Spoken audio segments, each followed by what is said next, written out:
आपसे कि वो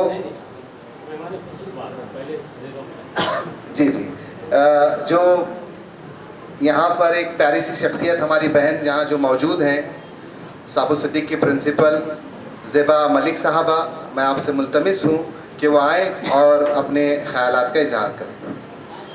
इससे पहले कि ज़ेबा मलिक जितनी प्यारी दिखाई दे रही हैं, वाकई में उतनी प्यारी हैं वो। और प्यारे बच्चों, आप जानते हैं कि खूबसूरत होना भी बहुत बड़ी सज़ा है और औरतों को और ज़्यादा सज़ा मिलती है, लेकिन एक ऐसी शख्सियत है, इनसे आंखें मिलाने वाला अपनी आंखें बचाकर निकल जाता है। और साबु सिद्दीक जैसे मशहूर इदारे की प्रिंसिपल होना अपने आप में बहुत बड़ा एजाज़ है, लेकिन उससे बड़ी बात यह है कि ज़ेबा मलिक कंप्यूटर के शोबे की माहिर हैं, न सिर्फ माहिर हैं बल्कि वो उस पर डॉक्टरी कर रही हैं। और शहर मुंबई में डॉक्टर शेख अब्दुल्ला जानते हैं कि ज़ेबा मलिक बहुत आबताब से, बहुत डैशिंग अंदाज में अपनी इसी शख्सियत के साथ, इसी प्यारी शख्सियत के साथ, हम तो कहते हैं कि भाई जान आप होती हैं तो वहाँ पर ये रोशनी की ज़रूरत नहीं है, जब आप तो उससे ज़्यादा रोशनी हो जाती है। हमारी दावत पर पहली बार सोलापुर आई है। आइए इस प्रिंसिपल के तजुर्बात से हम फ़ायदा उठाएं। ज़ोरदार तालियों से डॉक्टर प्रिंसिपल ज़ेबा मलिक आपके दरमियान।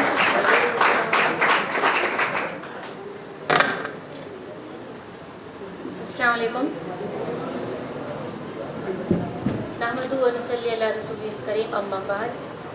शुरू अल्लाह का नाम लेकर जो निहायत रहम वाला बड़ा मेहरबान है। जनाब सदर, मुअज़्ज़िज़ सामीन इकराम, वैसे तो मेरा ताल्लुक़ टेक्नोलॉजी से है, लेकिन आज फ़ारूक भाई ने खड़ा कर दिया यहाँ पर उर्दू के लिए आज कौमी सेमिनार जो अदब अतफ़ाल सिमत व रफ्तार की तरफ है।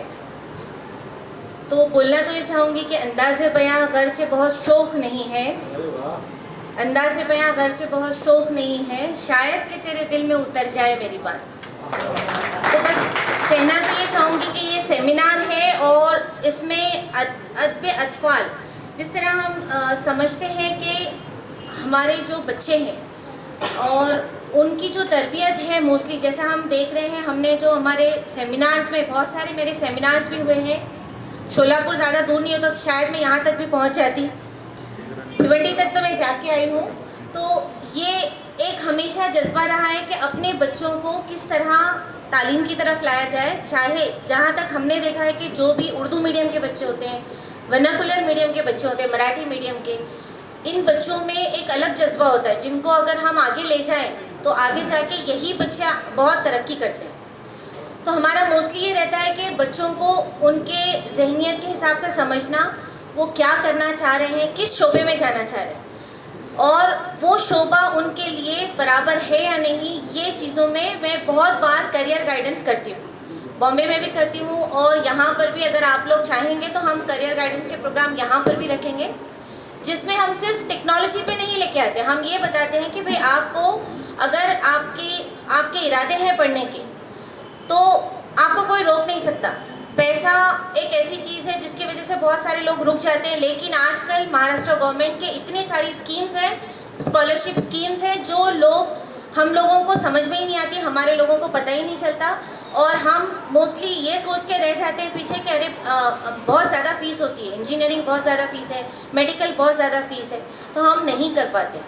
तो ज़्यादातर हमारा ज़्यादातर यही रहा है कि हम किस तरह लोगों की मदद कर सकें।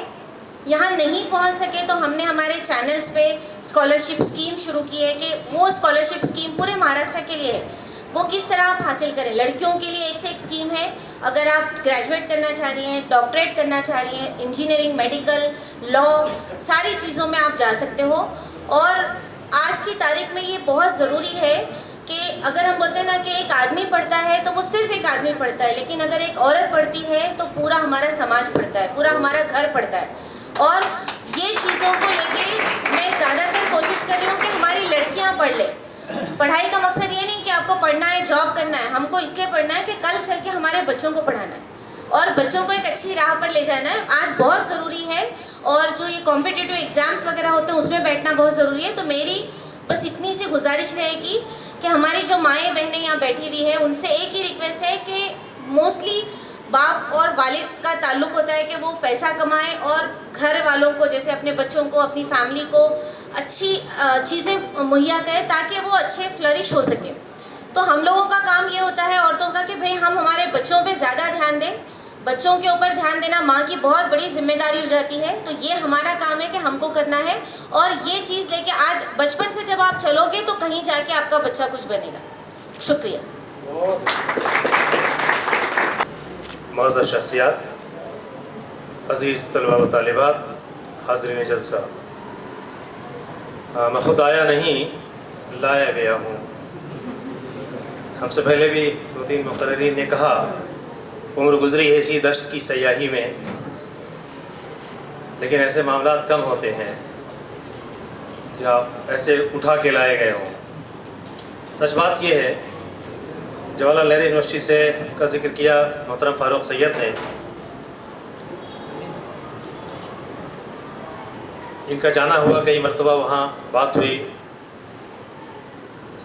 सोलापुर के हवाले से ख्वाहिश थी आने की, लेकिन सब कमाल फ़ारूक सैयद का है कि हम यहाँ आ सके। हम फॉर्चुनेट हैं कि जवाहरलाल नेहरू यूनिवर्सिटी में हिंदुस्तान की नंबर 1 यूनिवर्सिटी रही है बहुत ज़माने से, और हम सब फॉर्चुनेट हैं, वहाँ के स्टूडेंट रहे, फिर वहाँ तदरीस का मौका मिला।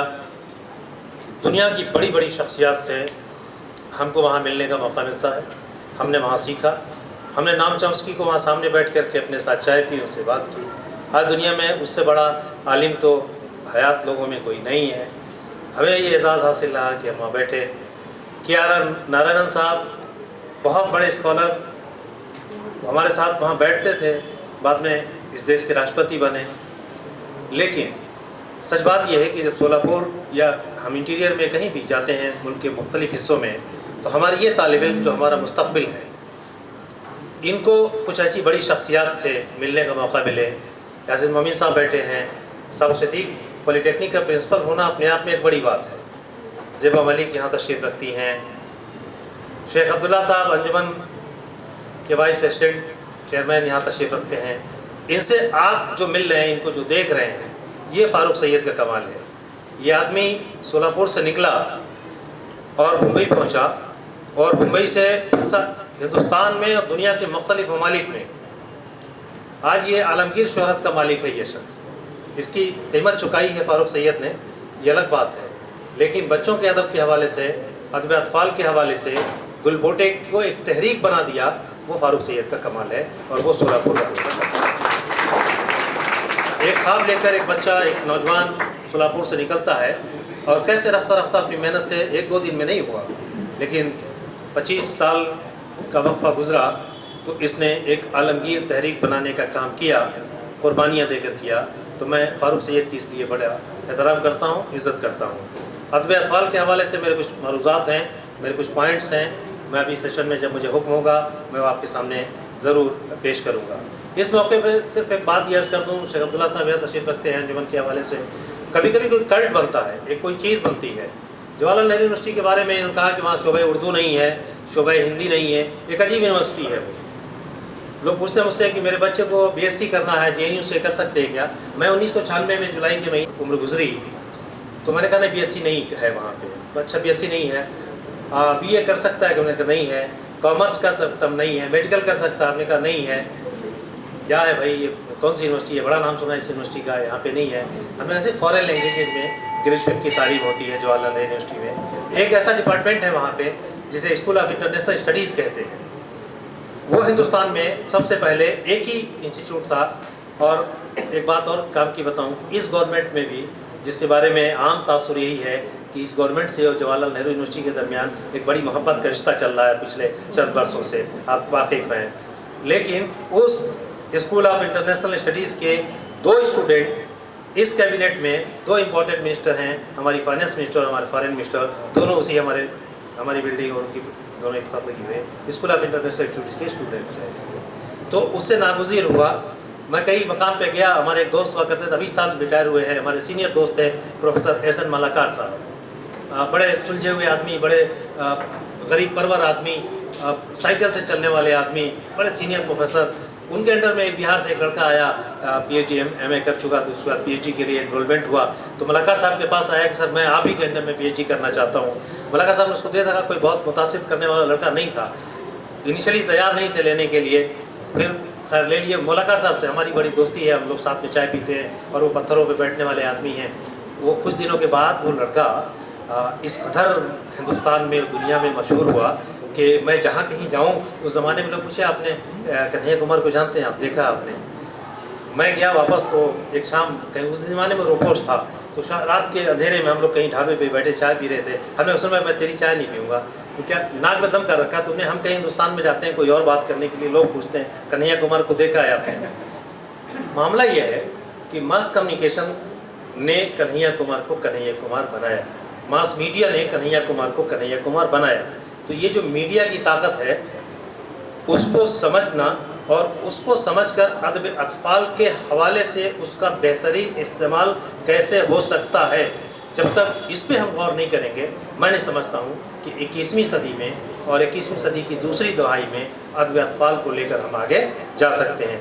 इस मौके से मैं इस कॉलेज को, आज के सदर जनाब शेख अब्दुल्ला साहब को, एडवोकेट यासीन मोमिन साहब को और हमारे प्रिंसिपल डॉक्टर इकबाल तांबोली साहब को, आसिफ साहब को, और बहुत बड़ी अच्छी निज़ामत कर रहे हैं हमारे गौस डॉक्टर गौस को मुबारकबाद पेश करता हूं। और दूसरे सेशन में फिर आपसे इंशाल्लाह बात होगी। बहुत बहुत शुक्रिया।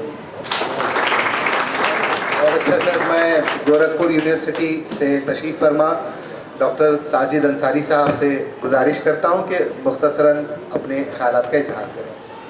डॉक्टर नहीं, मकाला नहीं सर, सिर्फ 2 मिनट बात करनी है सर, बस अपना तासुर जो है आप बयान करें शोलापुर के ताल्लुक से, इस प्रोग्राम के ताल्लुक से। जी जी, सेकंड सेशन में।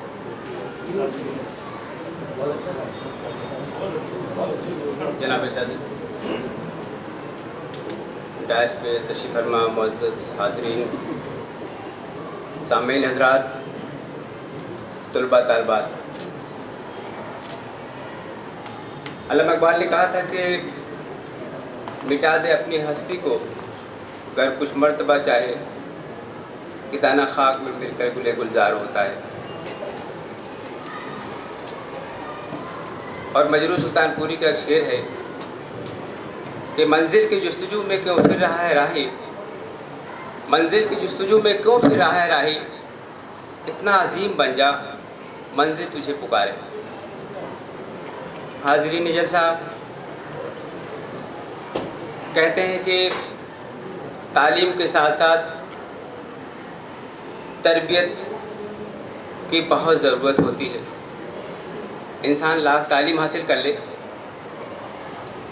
उसमें अगर तरबियत उसकी सही से नहीं हुई है तो इंसान नामुकम्मल है और इंसान कहने के लायक नहीं। ये तरबियत कब होगी, कैसे होगी, हमें इसकी बुनियाद पे जाना होगा। बच्चों की बुनियाद को मजबूत करना होगा और बच्चों की बुनियाद मजबूत तब होगी जब, जैसे हमारे फारूक सैयद साहब रिसाला बुलबुटे निकाल रहे हैं और 27 सालों से काम कर रहे हैं, अल्लाह इन्हें और हौसला दे काम करने का।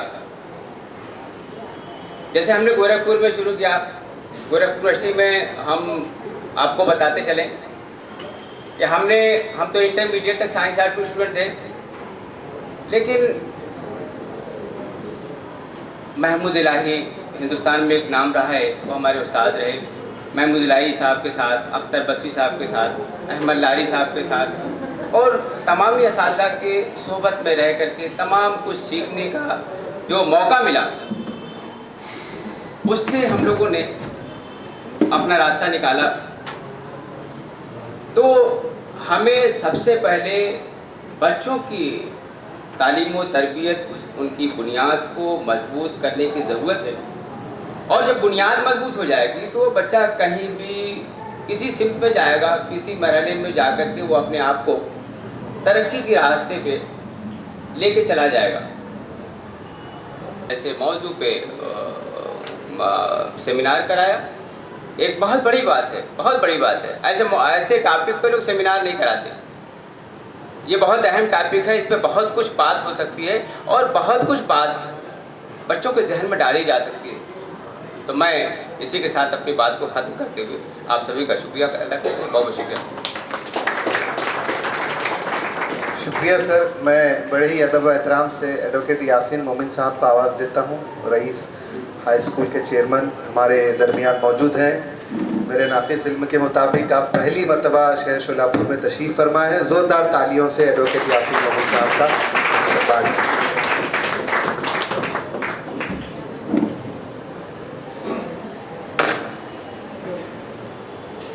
अखबारात में बहुत पढ़ता था।